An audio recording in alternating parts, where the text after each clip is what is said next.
and welcome back to another episode.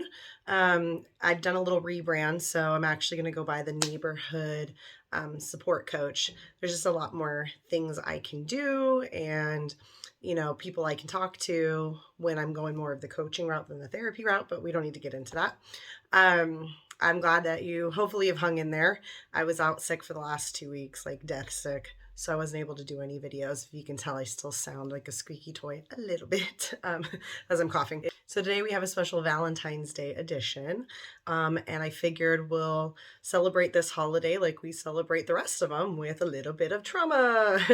So I was trying to think about what to talk about today. And what I was wanting to talk about is something that I've noticed a lot with clients coming up is that we talk a lot about abuse, right? And we talk about stress and we talk about trauma and all of these kinds of things. But I think a lot of people tend to focus really on the more obvious signs. So what I wanted to talk to you about today is more about the more like sneaky, because I don't like to say subtle because it has the same effect on us, but the more sneakier signs of abuse that we don't really talk about much and we don't always recognize is happening to us. So, one of the things that I also like to discuss about emotional trauma, so things that again are the more sneakier forms, people often don't understand that emotional trauma really does inflict physical pain. So when we go through emotionally abusive, traumatic, stressful things, the same parts of our brain that light up when we have physical pain actually also light up when we have emotional pain. So when we say like we're so sad it's like painful or it's hurting, it really is. And it's really important to validate that.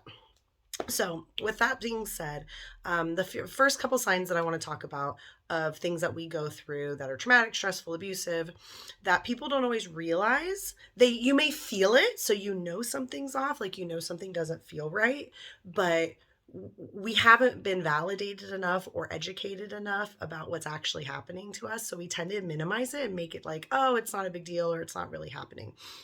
So there's, a couple ones such as technological abuse. So in this day and age, there's a lot more ways for people to engage in like stalking behavior.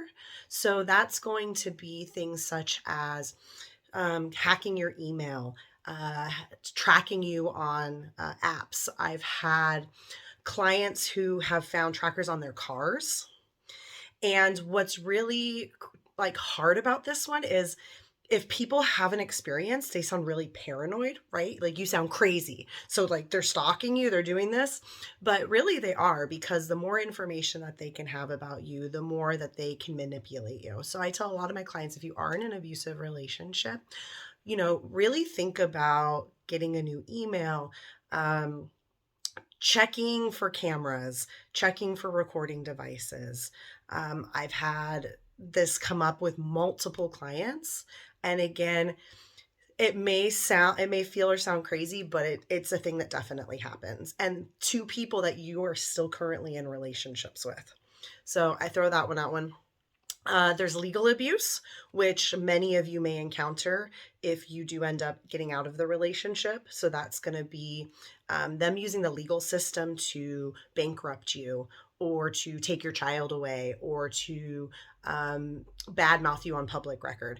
So this is another really difficult one, especially because the court systems are really still not designed to understand trauma and abuse and, often still believe the side of the narcissistic, sociopathic, abusive person who can look really cool and calm and collected while we're over here being a big mess.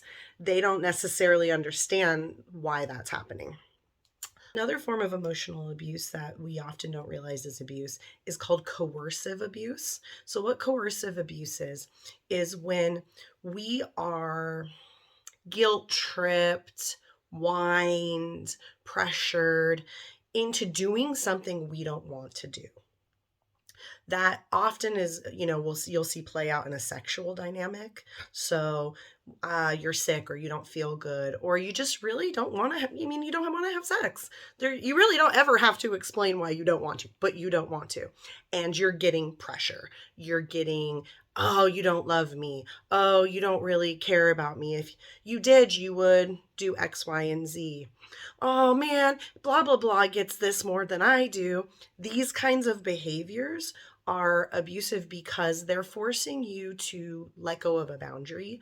They're pushing you to do something that is uncomfortable for you in that moment. And when it has to do, especially with sexual behaviors, that has even more of an impact. So if you may not understand if that's what's happening to you, but if you feel a kind of way, you feel weird, you feel guilty, you feel yucky before you are about to have sex with someone, that typically is a big sign that you've been coerced into it.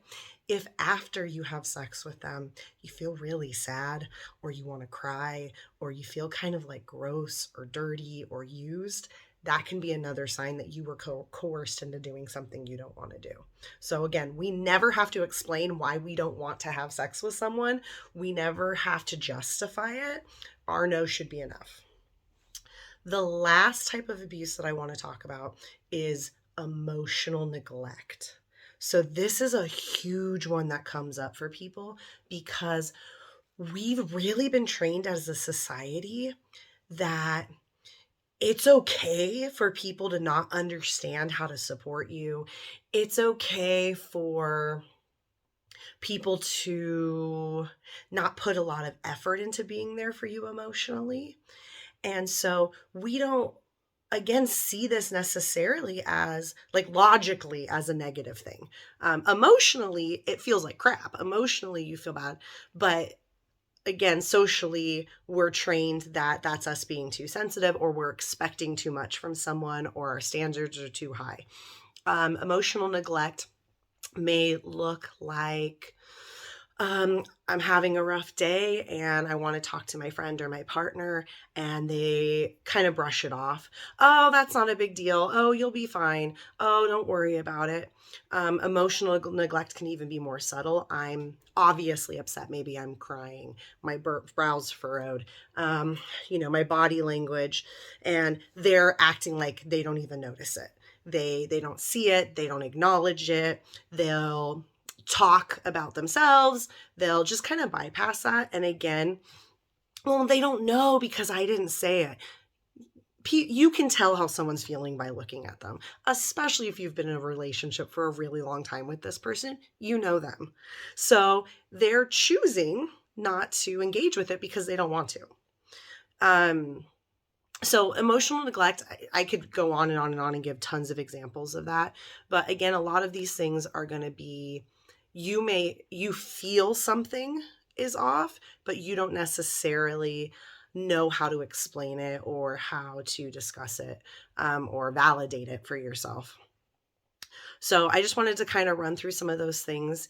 If you need more examples, if that seemed kind of confusing or jumbled up, please reach out to me, send me, make a comment on my page so that way I can try to clarify or even do another video to expand on this further.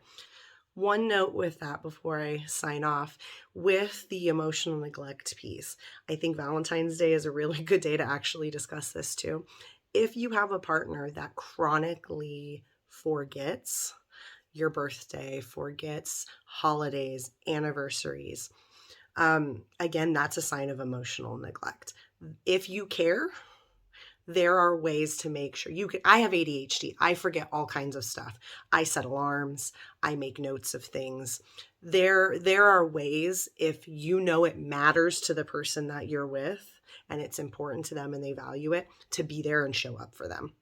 So one of, with all of this is really trying to not invalidate yourself or let them invalidate you for feeling upset when you've been neglected, upset when you've been ignored, upset when they've chosen to not care. Because at the end of the day, we have a right to those feelings and we feel them for a reason.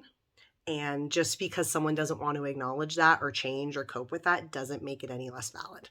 So thank you. I will try to do another video in a few days now that I'm not dying. And again, any questions, comments, concerns, please drop it on my page. Subscribe, like, all those things. And I will talk to you in a few days. Bye.